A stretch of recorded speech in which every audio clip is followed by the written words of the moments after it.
On 12th of October 2025, Cameroon held what many describe as one of the most pivotal presidential elections in its modern history. At its heart, a 92-year-old leader, Paul Biya, seeking yet another term after more than 4 decades in power, and a once loyal former minister turned opposition challenger, Issa Tchiroma Bakary, declaring it is time for change. This is African Voices. Kindly subscribe for more on African affairs. Paul Biya has been at the helm of the country since 1982. His party, the Cameroon People's Democratic Movement, CPDM, controls much of the state machinery. But the mood in the country has grown tense. Youth unemployment is high, many feel excluded from power, and regional conflicts in the Anglophone regions, the far north, continue to scar the nation's stability. Meanwhile, Issa Tchiroma, once a government insider, stepped out of that world early in 2025, riding a wave of popular frustration. He rallied opposition parties, civil society and citizens seeking an alternative. The stakes, not only who becomes president, but whether the electoral process will be seen as credible, and whether the country can avoid a political or social breakdown. On Election Day, the country watched closely. Results were expected later, but almost immediately after polls closed, Tchiroma made a bold move. From his stronghold in Garoua, a northern city, he declared victory. "Our victory is clear, it must be respected," he said. The CPDM and Biya's camp were quick to respond. They rejected the claim as a grotesque hoax, insisting only the country's constitutional council could validate the outcome under the law, and that Tchiroma's declaration threatened public order. As tensions rose, protests emerged in several cities. In Yaoundé and Garoua, security forces deployed tear gas and made arrests. The wait for the official result only added to the anxiety. Behind the scenes, the tension deepened.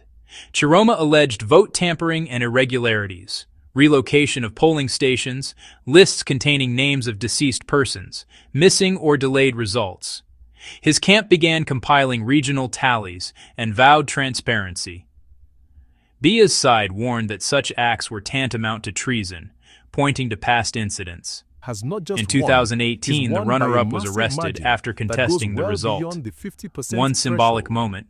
A local CPDM office in the western city of Jong was set alight, raising fears about escalation. The fear now, will the aftermath slide into violence or standoff? Through multiple elections, that they want new leadership. This election is about more than parties. It poses deeper questions. Can an aging incumbent maintain legitimacy when a sizable portion of society craves change? Can the institutions, the Election Commission, Elections Cameroon, ELECAM, and the Constitutional Council, be trusted to play their roles impartially? Will the losing side accept the outcome or mobilize protests? For many young Cameroonians, the system feels fixed. They see the re-election of Biya as a foregone conclusion, and for the regime, the risk is not only losing power, but losing control, losing legitimacy, facing unrest, possibly even regional destabilization. In Garoua, the northern bastion of Tchiroma, supporters erected barricades, clashed with police, engaged in heated standoffs. Meanwhile, authorities warned that any attempts to publish results outside official channels would be punished. What can happen now? One scenario: the Constitutional Council declares Biya the winner. Tchiroma's camp rejects it. Protests intensify, possibly violent clashes. A second scenario: the council delays, negotiations behind closed doors. Social tension keeps simmering.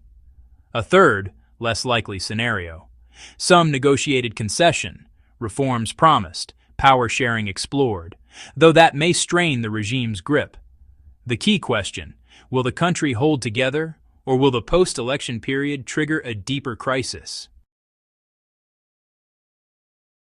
As the official results draw closer, Cameroon stands at a crossroads. This is not just a contest between Paul Biya and Issa Tchiroma. It is a test of Cameroonian democracy, of institutional credibility, and of whether popular will can match procedural power. The world watches. Cameroonians wait. And in the quiet before the verdict, the tension is palpable. Thank you for watching. Do not forget to subscribe to African Voices for more on African affairs.